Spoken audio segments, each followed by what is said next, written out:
setan dalam kehidupan di dunia ini. Maka pada pertemuan kali ini kita akan membicarakan tentang siapa yang menjadi musuh-musuh setan di dalam kehidupan. Dengan satu catatan, berbahagialah mereka yang menjadi musuh-musuh setan, tetapi celakalah mereka yang menjadi teman-teman setan.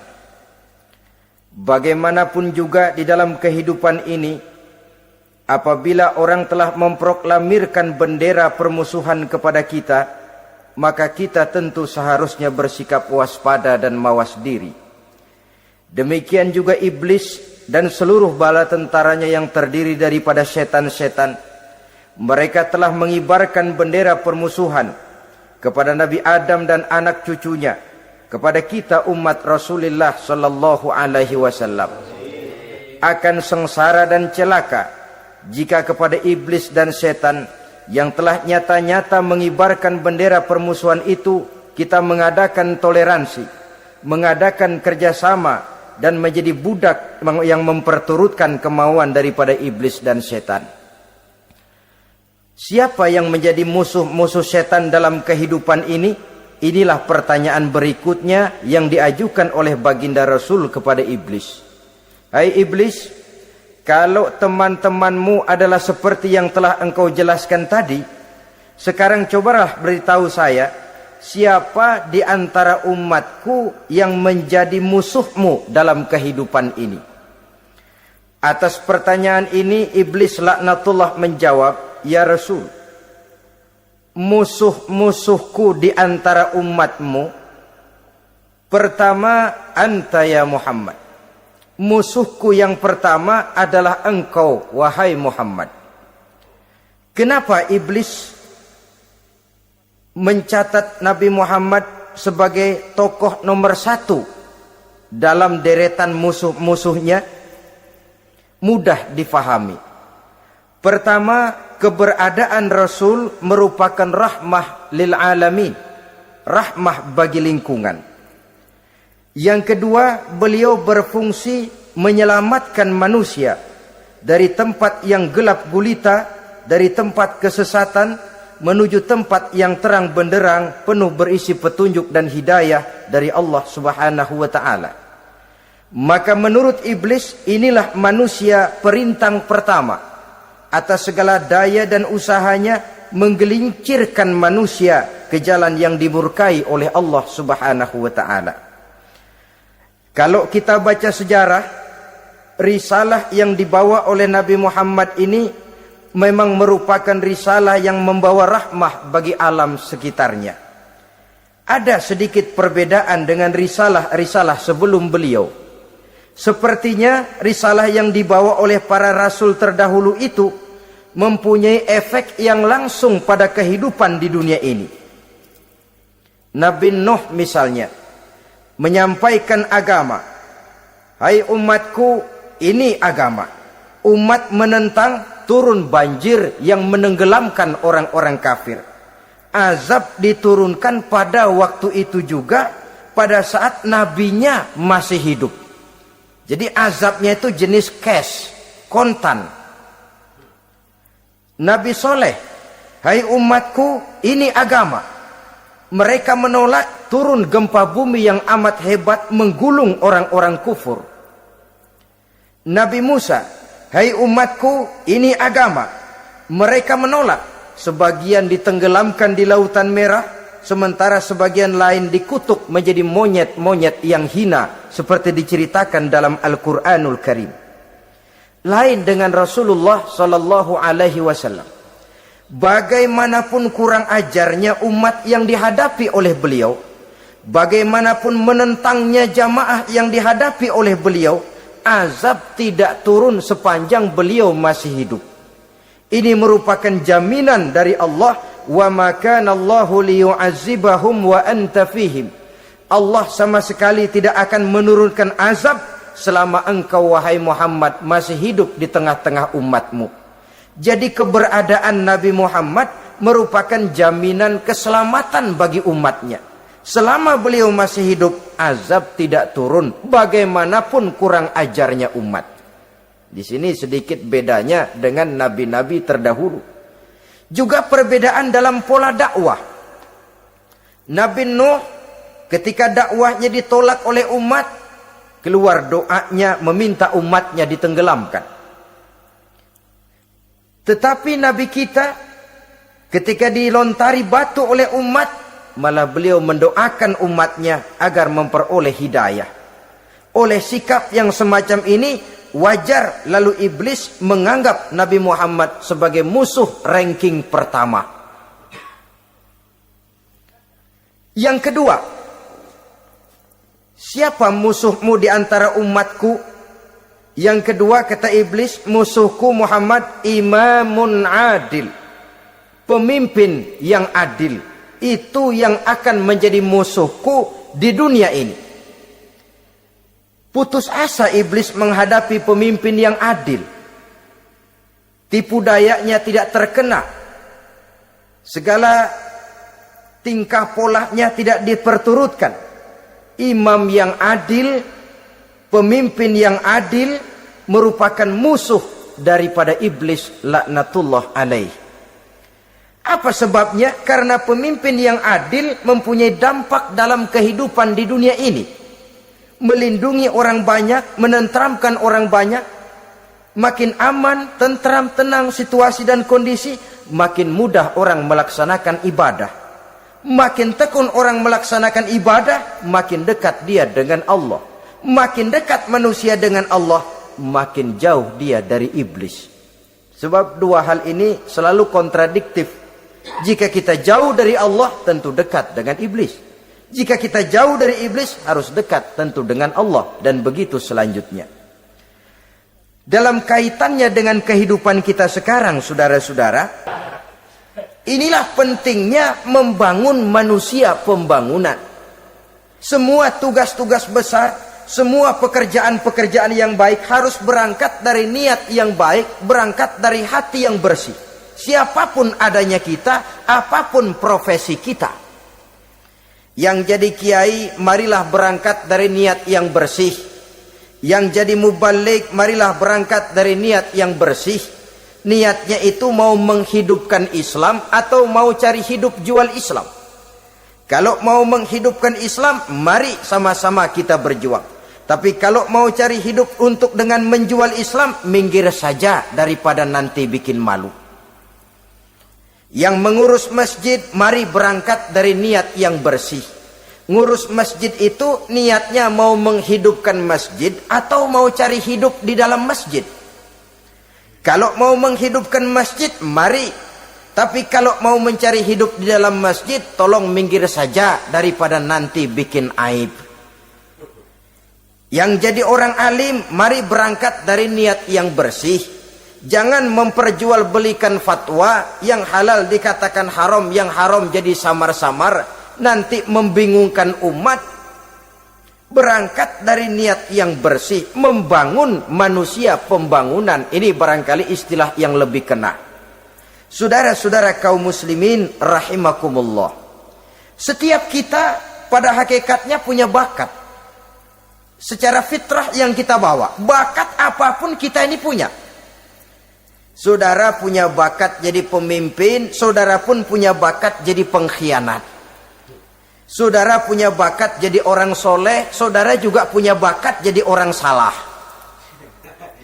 Saudara punya bakat jadi orang besar, saudara pun punya bakat jadi orang hina. Seluruh bakat ada di dalam diri kita. Tinggal nanti pertumbuhannya mana yang lebih subur. Saudara punya sifat berani, saudara pun punya sifat takut. Seberani-beraninya orang mesti ada sifat takutnya. Nanti mana yang tumbuh lebih subur? Kalau takutnya tumbuh lebih subur, dia akan jadi orang penakut. Kalau beraninya yang tumbuh lebih subur, dipupuk oleh lingkungan, pendidikan dan sebagainya, dia akan tumbuh jadi orang pemberani. Oleh karena itu, agama merupakan lingkungan yang subur untuk menumbuhkan benih-benih yang baik yang kita bawa bersamaan dengan lahirnya kita ke alam dunia ini. Setiap kita, saya, saudara, punya bakat jadi pemimpin, punya bakat jadi pengkhianat, punya bakat jadi pengabdi, punya bakat jadi koruptor, punya bakat jadi pemelihara, punya bakat jadi perusak. Tinggal nanti lingkungan pendidikan yang menumbuhkan, mana yang tumbuh lebih subur. Kalau lingkungan saudara lingkungan maling, maka sifat pengkhianat akan tumbuh lebih subur. Kalau nanti saudara jadi pemimpin, insya Allah korupsi. Lingkungan yang menumbuhkan sifat mengabdi, sifat berbuat tanpa pamrih, dikalahkan oleh sifat pengkhianat dan korupsi itu yang dibentuk oleh lingkungan, pendidikan, pengalaman dan sebagainya. Oleh karena itu, secara dini agama menanamkan, menyuburkan fitrah-fitrah yang baik yang kita bawa bersamaan dengan hadirnya kita dalam kehidupan ini. Sebab itu seorang penyair bernama Syauqi mengatakan dalam sebaik syairnya, waladatka ummuka ya ibna adam bakian wan nasu haulaka yadhakuna surura. Hai manusia, pada saat kamu dilahirkan kamu menangis dan orang lain di sekelilingmu ketawa. Kakek senyum dapat cucu baru, paman gembira dapat keponakan baru, sementara kita yang lahir menangis. Betul apa benar? Apa ada saudara yang begitu dilahirkan terus nyengir? Saya kira kabur dukunnya itu. Setiap kamu hai manusia lahir dalam keadaan menangis, orang sekelilingmu tertawa. Karena itu katakan kepada mereka yang senyum di sekelilingmu, hai manusia, pada saat saya dilahirkan saya menangis dan kamu semua tertawa. Baik manusia. Tapi nanti pada satu saat harus terjadi kebalikannya. Kalau dikala saya lahir saya menangis dan kau semua senyum, nantilah manusia. Kalau satu saat saya meninggalkan alam dunia ini, saya akan berangkat dengan senyum. Dan kalian semua akan berurai air mata. Kalau perlu dari Sabang sampai Merauke kibar bendera setengah tiang. Kalau perlu. Jangan terbalik, kita mati melotot orang malah gembira. Karena hidup selalu membawa sifat-sifat yang merusak. Inilah orang kedua yang menjadi musuhnya iblis dan beruntung menjadi musuh iblis. Siapa? Imamun adil, pemimpin yang adil. Saudara-saudara kaum muslimin rahimakumullah. Yang ketiga musuh iblis, ghaniyun mutawadhi, orang kaya yang rendah hati, orang kaya yang tidak sombong. Kaya apa saja, baik kaya oleh karena ilmu, orang yang kaya karena ilmu disebut orang alim. Baik kaya karena materi, orang kaya karena materi dinamakan hartawan. Baik kaya karena kedudukan, orang yang kaya karena kedudukan dinamakan pejabat. Apa yang terjadi dalam sejarah? Ketika ditanya kenapa kau tidak mau sujud iblis? Saya kan dibikin dari api, Adam dari tanah. I am the best. Saya lebih hebat daripada iblis, daripada Adam. Adam baru kemarin dibikin, saya sudah lama. Kata Allah, kamu sombong iblis, ini surga bukan tempat orang sombong. Keluar! Terusir dia dari surga. Jadi, kesombongan pertama adalah kesombongan yang dilakukan oleh iblis. Dan dia tanamkan itu kepada kita, supaya jadi orang sombong. Karena itu sombong ilmu Allah nggak senang, tapi iblis senang. Mentang-mentang ada ilmunya. Nih, satu-satunya ustadz di sini ya. Semua mesti ngaji sama gue. Kalau nggak ngaji sama gue, Islamnya kurang tapi bener. Sombong karena ilmu.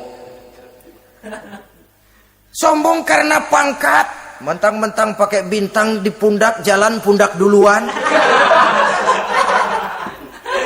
Yang wajar saja hidup ini. Sombong harta pun begitu. Kaum muslimin rahimakumullah. Orang kaya yang rendah hati dimusuhi oleh iblis, tapi dicintai Allah, dicintai Rasul, dicintai malaikat. Caranya bagaimana? Kembali kepada satu kesadaran bahwa pada saat terlahir ke alam dunia ini tidak ada yang pernah kita bawa. Kalau sekarang kita punya rumah, punya kebun, punya kendaraan, punya pabrik, punya segala macam benda, apa itu? Titipan. pada suatu saat akan diambil kembali oleh yang menitipnya. Kalau titipan itu pandai kita jaga, pandai kita syukuri, titipan akan makin banyak. Sama juga kita dalam kehidupan. Kalau orang bisa kita percaya, saya mau pergi ke luar negeri, rumah saya titip kepada tetangga. Saya pulang dari luar negeri, isi rumah tetap, tidak berkurang, malah dibersihi, malah disapu, dihilangkan kotorannya. Tentu bukan main syukur saya, girang saya. Akan bertambah kepercayaan saya untuk menitipkan apa saja. Ini makna la in syakartum la azidannakum wa la in kafartum inna azabi lasyadid. Kalau kamu pandai bersyukur, aku tambah nikmat. Tapi kalau kamu ingkar, azabku teramat pedih. Artinya apa? Nikmat bisa berubah menjadi azab kalau kita tidak pandai mensyukurinya. Ma'asyiral muslimin rahimakumullah, orang yang kaya ilmu lalu rendah hati, tidak selalu ingin menonjolkan diri. Ini kadang-kadang yang tanggung ini yang bikin berabe. Alim bener enggak, geblek bener juga enggak. Yang sedikit-sedikit mau nonjolin diri. Kalau enggak jadi imam enggak mau ke masjid. Nggak jadi imam, nggak mau ke musola. Pokoknya kalau nggak jadi imam, marahan sama musola. Macam mana? Saudara-saudara kaum muslimin, rendah hati. Tidak selalu ingin menonjolkan. Sebab orang yang selalu ingin menonjolkan dirinya, biasanya orang yang kekurangan kepercayaan kepada kemampuan dirinya sendiri. Dia selalu ingin dinomorsatukan. Dia selalu ingin ditempatkan pada ranking teratas. Dia tidak percaya diri.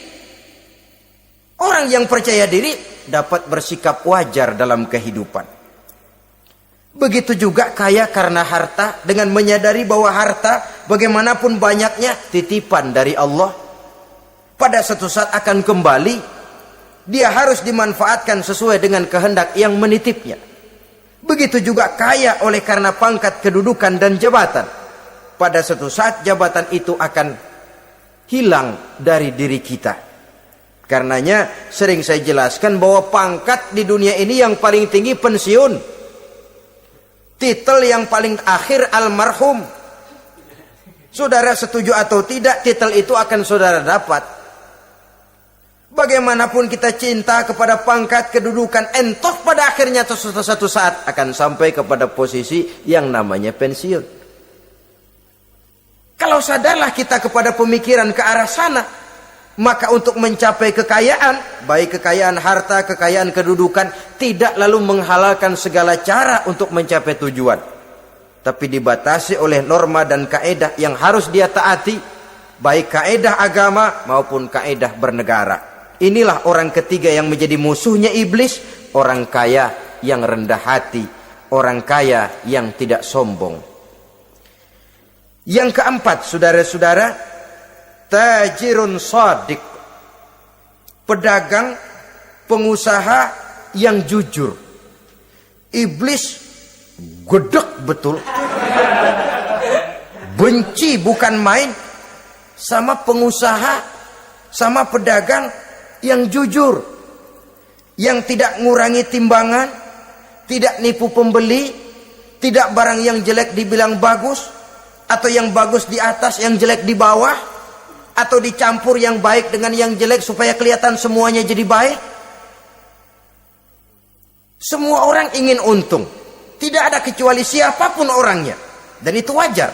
Setiap manusia ingin mendapat keuntungan, kalau perlu dengan modal minimal mencapai keuntungan maksimal, seperti yang diajarkan oleh teori ekonomi. Itu kan yang namanya produktif kan. Satu usaha dinamakan produktif, bagaimana kita mengeluarkan modal minimal bisa mencapai keuntungan maksimal. Silakan. Bahwa manusia ingin untung itu insting, naluri, fitrah. Tidak ada orang yang mau rugi. Tapi cara mencapai keuntungan itu yang membedakan antara seorang muslim dengan yang bukan muslim. Sudah pernah saya sampaikan, apabila kaum pengusaha, para pedagang sudah dijangkiti penyakit yang tidak jujur, yang akan timbul adalah kekacauan ekonomi. Kekacauan ekonomi bisa menimbulkan revolusi sosial. Dan revolusi sosial merupakan kiamat satu generasi. Semua kericuhan hampir bermuara dari perut. Dan itu ekonomi. Orang nodong perut, orang korupsi perut. Ya walaupun korupsi kalau sudah kelas kakap tidak lagi sekedar urusan perut. Ya perut apa yang diurusin kalau korupsinya miliaran itu. Perut jin barangkali. Saudara-saudara kaum muslimin rahimakumullah. Oleh karena itu, pedagang yang jujur, pengusaha yang jujur, ini merupakan musuh iblis. Iblis tidak senang kalau ada pengusaha yang jujur. Iblis tidak senang kalau ada pedagang yang jujur. Tapi iblis akan tepuk tangan kalau pedagang sudah selingkuh, kalau pengusaha sudah nipu. Ada orang bilang, sekarang mah kalau jujur-jujur bener nggak makan apa-apa dong kita. Sebab katanya jangan lagi nyari yang halal, sekarang ini yang haram aja seret. Rupanya sering masang undian nggak pernah kena. Lalu bilang jangan yang halal, yang haram aja nggak kena-kena katanya. Sebenarnya bukan itu masalahnya, saudara-saudara. Bukan itu masalahnya. Masalahnya ialah bahwa kejujuran membawa keberkahan. Ini kalau kita berpikir dengan kacamata agama. Keberkahan merupakan sumber ketenangan. Dan ketenangan ini tidak bisa dibeli dengan materi yang bagaimanapun banyaknya. Walaupun kita punya percetakan duit, ketenangan itu nggak bisa dibeli. Jangankan cuma punya duit banyak, percetakan duit saudara punya, mau membeli ketenangan yang berasal dari keberkahan, sulit. Jadi kejujuran membawa keberkahan, keberkahan membawa ketenangan. Jangan macam dulu tukang sol sepatu. Ditanya oleh temannya, "Bang, ngesol satu hari dapat berapa?" 200 rupiah. Sembayang enggak? Enggak. Islam? Islam, kalau Islam mah. Kata temannya, sembayang dah, kali aja besok dapat rezeki lebih banyak. Yang benar, iya. Sebab kalau orang sholat itu Allah dekat, nanti rezekinya ditambah. Beneran? Bener. Subuh sembayang dia. Habis sembayang sarapan, berangkat ke tempat dia ngesol, mangkal. Dari pagi sampai jam 11 belum ada juga yang ngesol. Mulai bimbang hatinya. Katanya kalau sembayang rezeki tambah. Tadi sembayang subuh sampai gini hari belum ada yang ngesol. Cobaan kali, sabar. Datang sholat zohor. Habis zohor nunggu lagi, belum juga ada yang datang ngesol. Udah mau pulang hampir maghrib, baru datang satu orang, dan ini sendal jepit putus.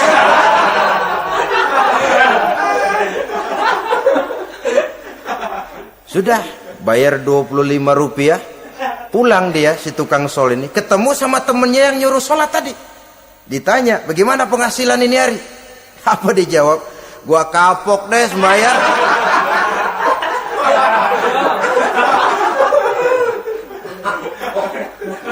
Kemarin nggak sembayang dapat 200, sekarang begitu sembayang jigo.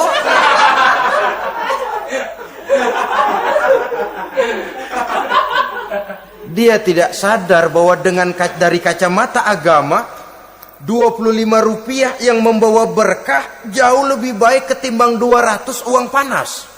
Dari kacamata agama 25 rupiah yang membawa berkah lebih baik daripada 200 rupiah tapi panas. Sebab panas menjauhkan kita dari ketenangan. Itulah sebabnya maka pedagang yang jujur, pengusaha yang jujur menjadi musuh setan dan beruntung. Sekarang jadi pengusaha jujur-jujur nggak dapat proyek, Pak. Kalau nggak bisa semur. Padahal agama sudah menjelaskan ar-rashi wal murtashi finnar. Orang yang nyogok dan orang yang disogok dua-duanya neraka. Kenapa? Join termasuk ta'awanu 'alal ismi wal udwan.